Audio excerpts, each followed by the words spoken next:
Sa unang pagbasa, pakita nga taliwala sa pag-oppress sa hari nga pagano, doon nagyoy grupos mga magtotoo, pinanguluhan ni Matatias o sa iyang mga anak, wa magpadala sa kahadlok, wa sad magpadala sa haylo. Una, kung di sila musugot, patyon sila. Nya kung musugot sila, tagaan sila og maayong pabor. Himuon silang mga higala sa hari. Si Matatias wa musugot, iya hinoong gipatay katong unang nihalad sa pagano nga paghalad atubangan nila, ug hasta ang sinugo sa hari iyang gipatay.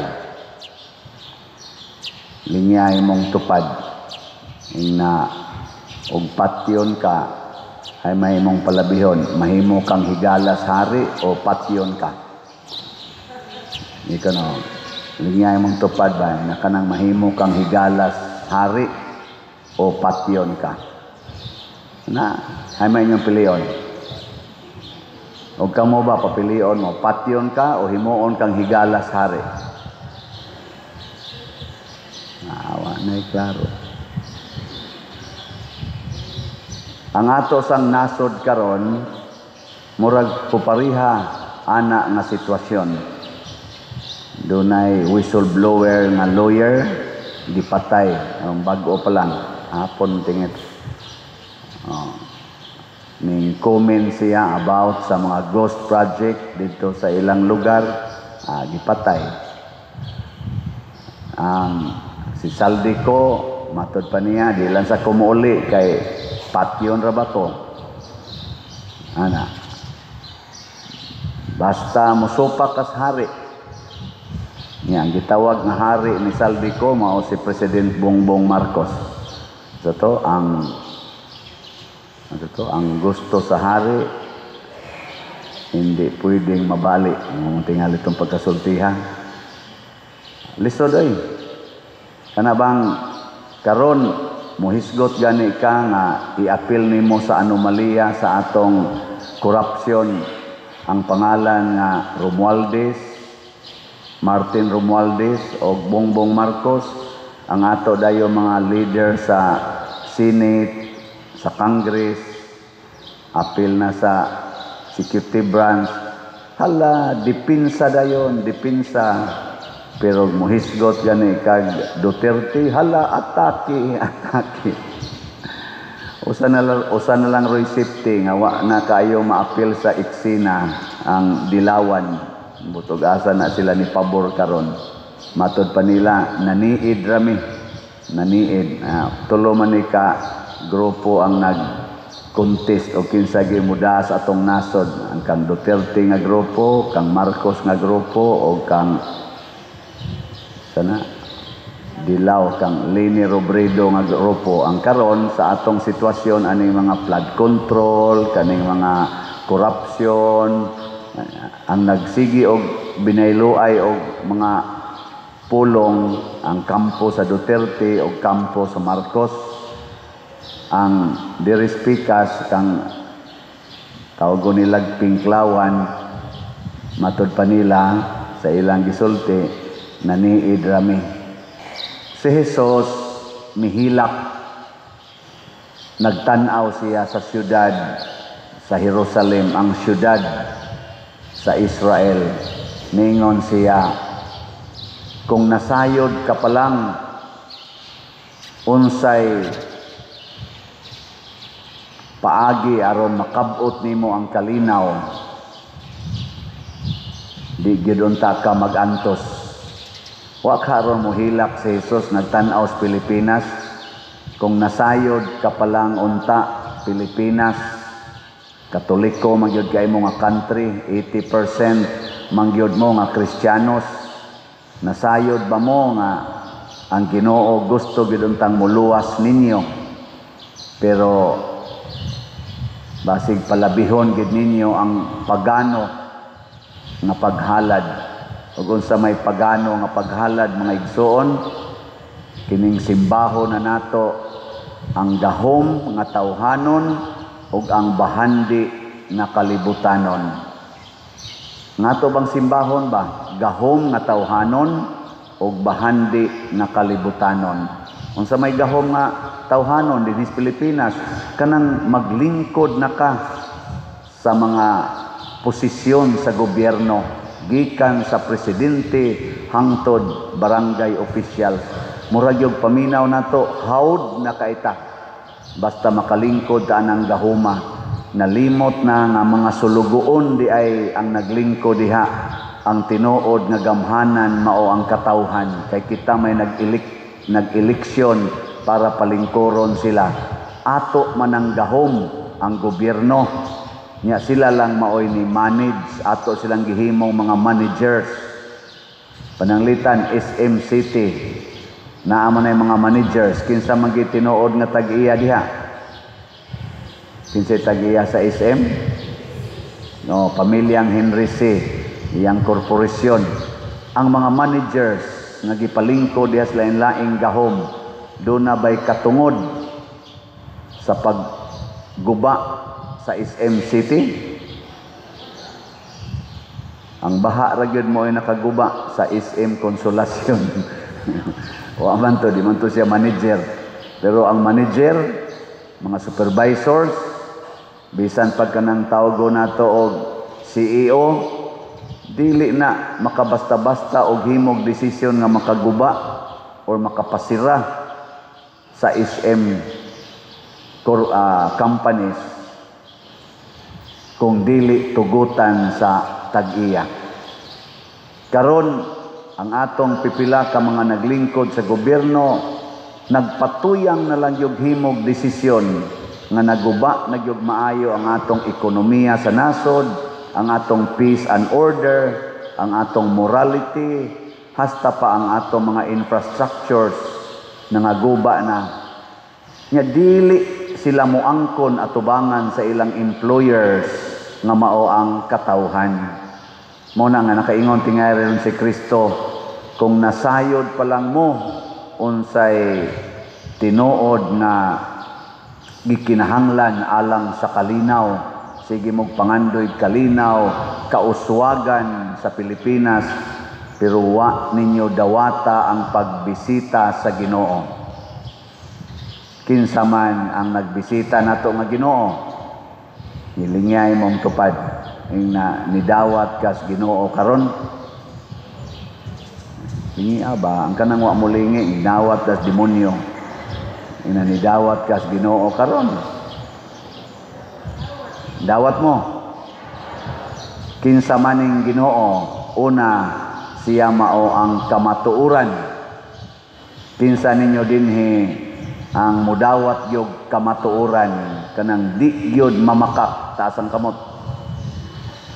Oh, tanawa, di ba? Na ay ni pataas pero ana ra kutob. Oh, kaya naman wa man ay siguro. Moingon man na depende. Kanang ana gyud, parehang matatias ba? Barog gyud matatias, isa di gyud ko mousab sa akong desisyon. Bisan pag inyo ming patyon, bisan pag inyo ming himong higalab, dili gyud ko mousab bisag gamay. Sa balaod sa Ginoo, ako ginang sundon. Ako ug ang akong mga anak. Gilibutan siya sa tanan nga musunod na sari. Kana kamatuoran, ang Ginoo kamatuoran. Karon ang atong mga leaders pamakak to the max. Apil na mi diri, mga pare, daghan sa namo, apil na ning nagwali tingali. Di lang tingali. Bakakon sad. Magsige na kitag pamakak, magubot yun ta. Magubot yun. Kinsa may nagtug-an ros tinuod? Si Sandro Marcos o si Aimee Marcos? Kaya nag-away naman niron sila, nagbangi naman ilang opinion. Oh. Kinsa maroy nagtug-as tinuod? Saldico o Aimee Marcos o si Claire Castro? Kanang Ang say tawagan na niya diha, ganing PCO, ang say tawagan na, PCO, Presidential Communication Officer. Oh, ana. Nang tigpamaba ba nga tudog yun, depensa yun. Kinsa man rin nagtug-as tinuod o nagpuyo sa tinuod, ang Duterte Group o ang Marcos Group o ang Lini Group. Kana. Ato ng pamalandungan. Kay kinsa nang nagpuyo sa kamatuoran, atong suportahan, matud pang matatiyas, kinsa ninyo dinhi ang gusto pang musunod sa Ginoo. Sunod mo nako o gibiyaan nila ang ilang mga balay o ilang kabtangan. Ang kamatuoran mga igsoon, muawhag gid nato pagbiya niining gahom nga tawhanon ug bahandi nga kalibutanon. Oh. Kay unsa may laing kamatuoran nga mga matay kita. Hilingay mong tupad. Inanadawat na nimo. Inanadawat na nimo, wa na ka magsigig inom og tambal. Wa na ka magsigig inom sa imong maintenance, nadawat na nimo. Tingka pa diroy mo inom sa tag maintenance, pero nadawat na ba nimo nga anytime mamatay gyud ka? Wa na ba ka kuyawi ana? Wa na ka kulbae? Gahapon upat ka minatay akong gimisahan. Ang una na kong gimisahan 43 anyos. Ang sunod na kong gimisahan 53 anyos.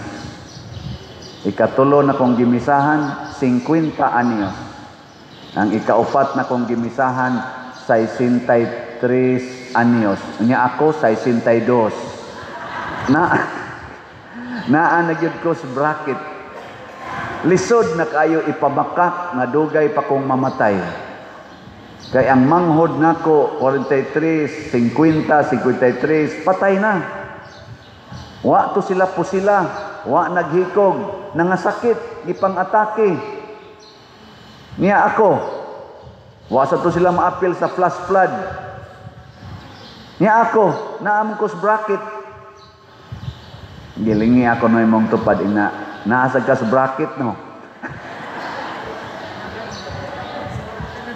Kuha na kayo, kanang hilas na kaayo ba nga moingon pa ko dugay pa ko mamatay simba ko dawato na nato ang kamatuoran ay napagsigi dag kuan mo na kanang inyong mga extra nga kwarta ipalit na lang nagslot ayaw usiki kay ang slot nato mao ni makapahimo natong malinawon kay ang ikaduhang meaning ni Kristo service.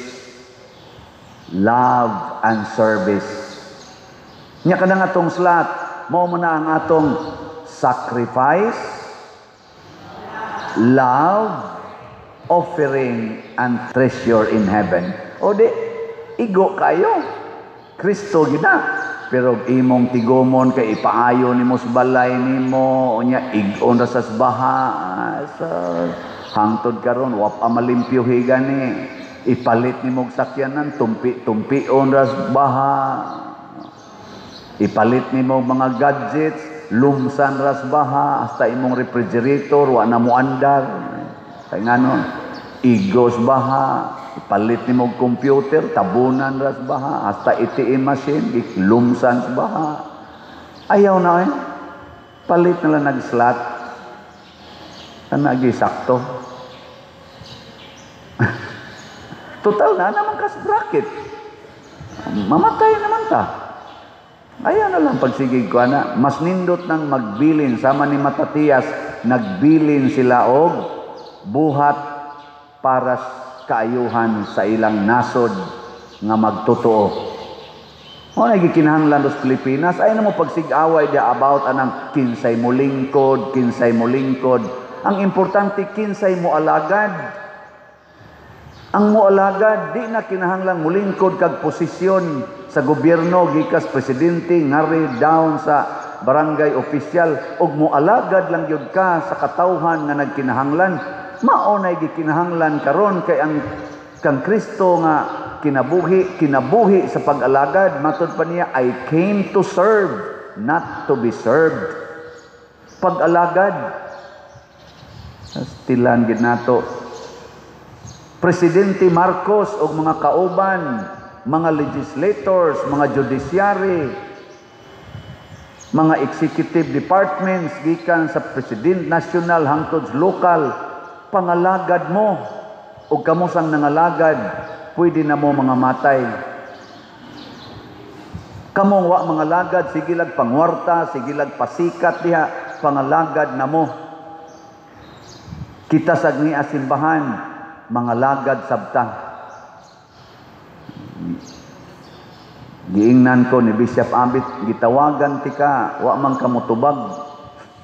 Na kung anong nitawag man kanako, Bishop, gusto unta kong muhangyo nimo nga adtoa ang mga tao, giingna sila nga gusto kita ko muadto nila, pero wa lang yung ko pa ka lugar kay daghan sa kong gibisita. Kay kadungog ko sa imong parokya, daghan kayong nadaot. Nako, mao bitaw Bishop, pero ako nang gituyok, siya bitaw sad ko. Ang imo kong gitawagan nga number, Bishop, naka-silent na kanunay. Text lang ko, nga text nimo nako, gusto ka mo tawag, ingna ko kay mutawag ko nimo kay permi ginang naka-silent kay di ko gusto madisturbo nga na ako gi ka istorya, nagmisa ko nya mukalit og disturbo ang tingog sa cellphone kay naabtay uban akong parishioner diha, kusog ag tingog ang cellphone ay. Ana ako di nalang ko, ana ko bang noon wa pa maron mo simba hinoon katong kusog mo tingog ang cellphone. Bitaw sad. Pero kuan na ing na ang mga tao nga kuan gyud ni ara gyud ta. Ana. Nako, mao Bishop ang amo rong kuan dito Bishop, magkuan nami kanang na sige na mamig panghatag atong feeding karon sugod na mig tabang og tukod og balay. Ingon sa tagpila inyong budget. Nako, 50 to 60,000 labor and materials. Mga kaabot na tingin merong mga napo or 12 kabalay ang among na tigom-tigom nga solicitation kadang among slat-slat. Ingon din siya, ingna lang niya kog magsugod na mo kay moangkon sa kog tulo. Atong obispo ba moangkog tulo, ambot di ba katuhambog pero murag mas bakakon man ko kaysa atong obispo, buhutan man kay atong obispo. Karon iyampo bitaw nato no, Bishop Abit no, ang atong bagong arsobispo. Kuan in town kay siya ning kamot yung maayo. Usa ka maalagaron kayo nga shepherd. Mao na salamat nga naa ning klasihas mga tao ba nga moalagad gyud. Ikatulo nga kana ganing presensyas Ginoo kining kasakit. Mutan-aw unta ta nga daghan na kaing nag-antos sa atong mga kaigsuonan nga Pilipinos.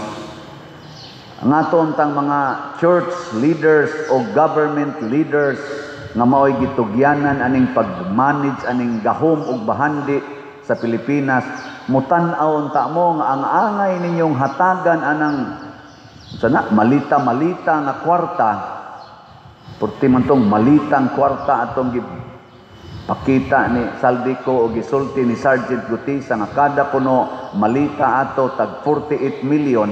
Ang angay hatagan ana dili ng Romualdez nga dako na kayog tiyan, dili sa totoang galingkod sa Malacañang o kanang naas DPWH o kanang naas mga dagkong opisina.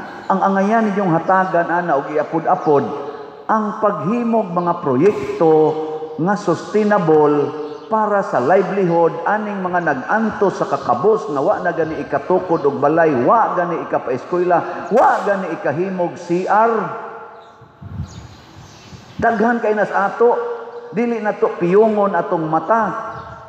Sige nung pasiugda anang na ang mga bisyo, naapay sugal, naapay mga sa panadihang gi-allowed nga mga immorality. Nga adto dito ang kwarta padong sama anang scatter uban pa tari sabong online o frontline anha manon ipamasin anang sugal nga makapaut-ut man nagsamot kanang mga infrastructures, mga livelihood labi na gid sa agriculture, panguma ug uban pang mga sistema sa livelihood program nga sustainable sa mga tiguang, sa mga batan-on ug sa mga bata. Gastuon to nimong malita-malitang kwarta nga niabot og 56 billion perting dakuan ang ikahatag nga livelihood sa atong mga kaigsuonang kabus.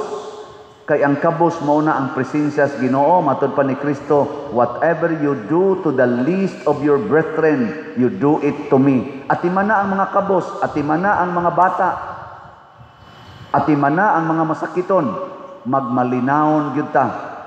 Pero sige lamog atiman ang nagkinsa ng senador, kinsa na dihang congressman, kinsa ng presidente, kinsa ng mayor, gobernador, kanay atong atimanon, mag-away ra na.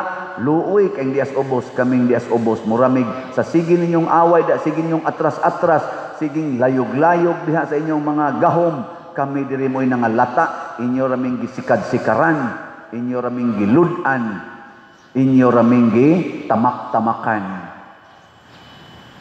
Di ba? Mo nang makaingon si Kristo, kung nasayod pa lang mo sa akong pagbisita, pasabot na ang akong presensya. I need truth.